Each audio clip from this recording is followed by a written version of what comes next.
me in this video. I'll be making a soft and fluffy pom-pom wreath.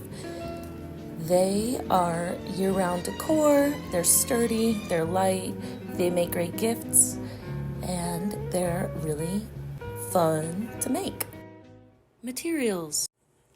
I'll be using yarn of different weight and different color, 3, a medium weight cardboard, some sharp scissors, a needle toothbrush, and of course a styrofoam wreath. Now I'll show you how to make a pom-pom with cardboard.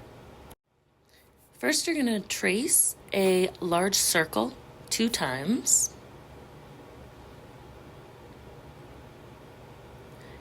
Then you will draw a cross in the circle and put a smaller object in the center of the larger circle. So you have a circle within a circle.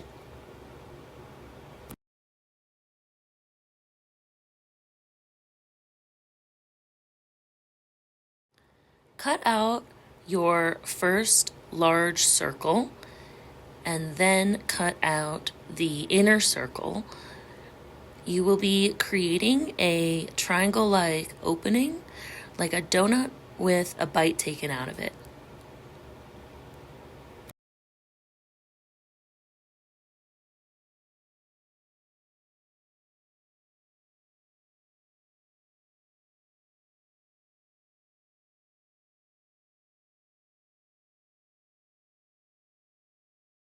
Use this that you've cut out to create a template and cut out an exact match for the other circle. Now you have 2 pieces that line up perfectly. Now we're going to make our first pom-pom. I like to make as I go so the color scheme fits. I think the best choice here would be a light green mixed with a true green. So I'm going to get my 2 balls of yarn and set them up. I like to put the cut tip of the yarn parallel to the edge, the upper edge of my pom-pom maker. Everyone say hi, Koa. That's that brown dog you see there. So I want a medium thickness, so I'll be wrapping it around in a single layer, and a loose wrist and a loose wrap creates the best pom-pom. You're going to need to be able to slide your scissors in between the 2 donuts, and I'll show you what I mean. But if you wind your yarn too tightly, it's very difficult to get the scissors in.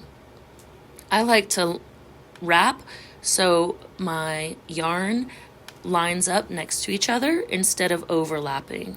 A little overlapping is fine, but I like to go around the whole donut and then go in the reverse direction, not as closely wound.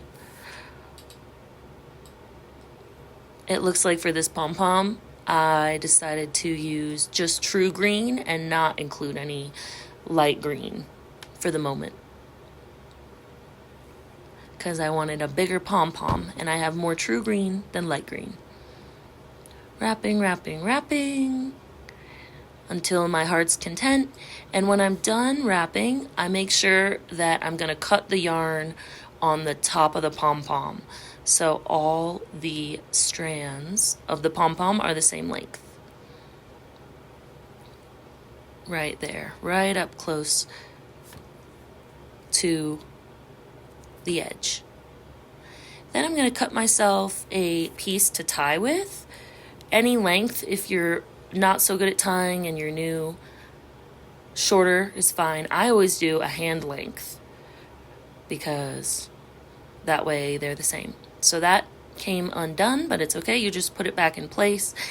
And now you're going to need to find the hand position that's comfortable for you. And I'm just testing to see how easily my scissors go in. I like to hold it, as much of it as I can at once. Now this is my first time using this particular donut, so there was a little learning curve. See how I have all my fingers along the bottom? So when it pops up, my yarn strands don't go flying around. There we go, that's the proper angle. Sliding in. This is my first time using these scissors, and they are not so good at cutting through thick things. But you really do have to get your scissors pretty deep into the donut. So now you're going to take your thread of yarn and you're going to slide it between the donuts without letting go of your cut folded yarn. So then I transfer my hand so I'm holding the cut edge, and I pull the string through the donut bite just like that. And I try to tie it when it's very loose, like that. One-handed knot when it's very loose. Then you can let go and gently, slowly pull that knot. And I like to pull in opposite directions and tighten down.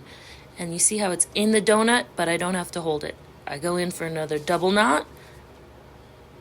Don't break your string. You have to have the right amount of tension.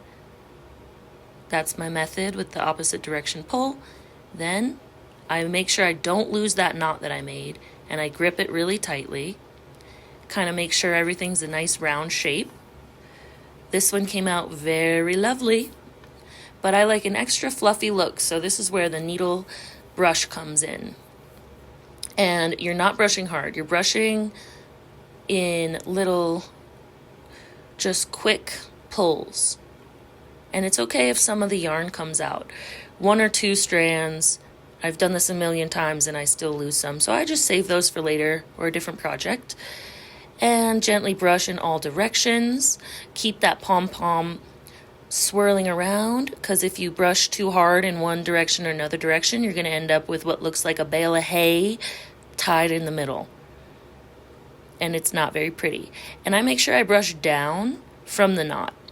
And then I check on the top and make sure that the yarn in the middle is being brushed out. And I'm pretty happy with this texture. I don't mind that the yarn is still intact towards the center, because no one's going to see the center. And I use the warmth of my hand to get a shape that I really like. And this is a very critical step. As you can see, these hairs are a bit longer and it's not a perfect ball. But I use that to my advantage when I'm anchoring my pom-pom onto my wreath. So I select the right spot where it fits in. And it's okay if there's gaps, because they really fill out. You want it to look full but not overcrowded.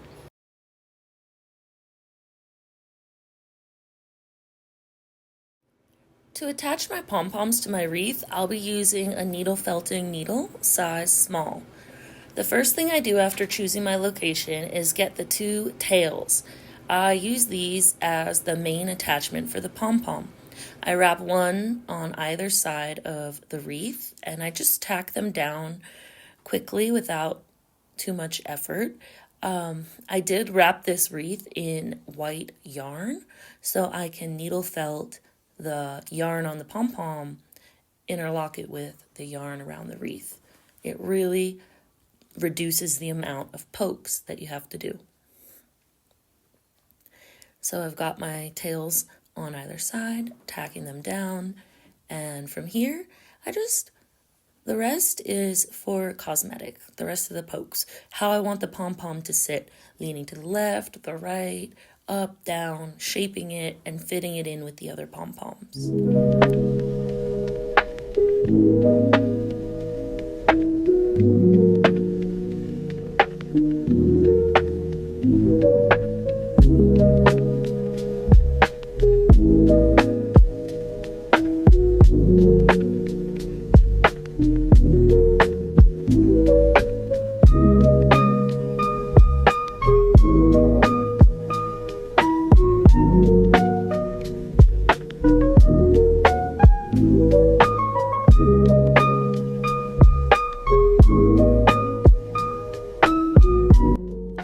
Thrash my wreath around and make sure the pom-pom is secure as well. Give it a few flicks and everything should stay in place.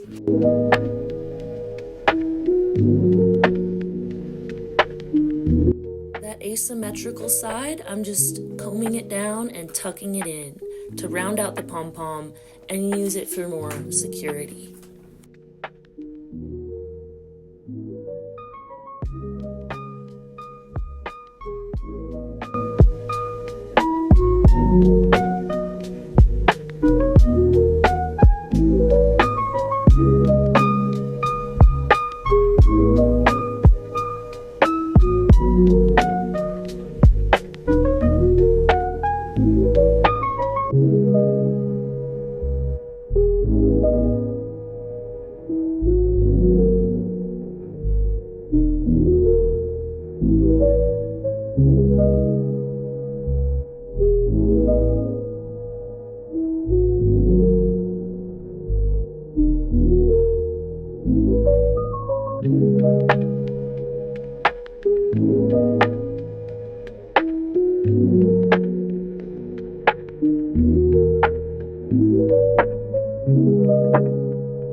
At this point, I can see what is left to be done to fill out the wreath, and for my next pom-pom, I'm definitely going to make a smaller one and a multicolored one with a dark green and a light green. I match up the tips of each of the yarns, and I pull myself a little bit of working yarn. This one wants to roll, so I put it in a cup, so it won't be too difficult, but luckily you don't need that much yarn for a pom-pom. Now I'm going to use the same tips I used last time about aligning the tips of the yarn to the split edge of the donut, just like so. And I'm gonna wrap.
Brush it out.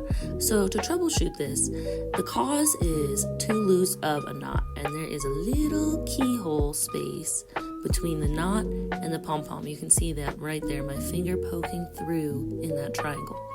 So what I do is I twist up the hole. You have to have some finger strength for this. And then I hold it tightly and I brush it gently in all directions. Not too hard, nice and quick, to fluff it out, checking as I go, because you can easily overfluff if you're not checking between brushes. And your hand can do a lot of the work too, to get the right shape. And I lost about the same amount of yarn as I did in the other pom-pom. That is the magic of the twist. Save this brushed out yarn for felting or decorating the back of your wreath. We don't waste any materials in this studio.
Bye-bye now. Thanks for watching. Happy making.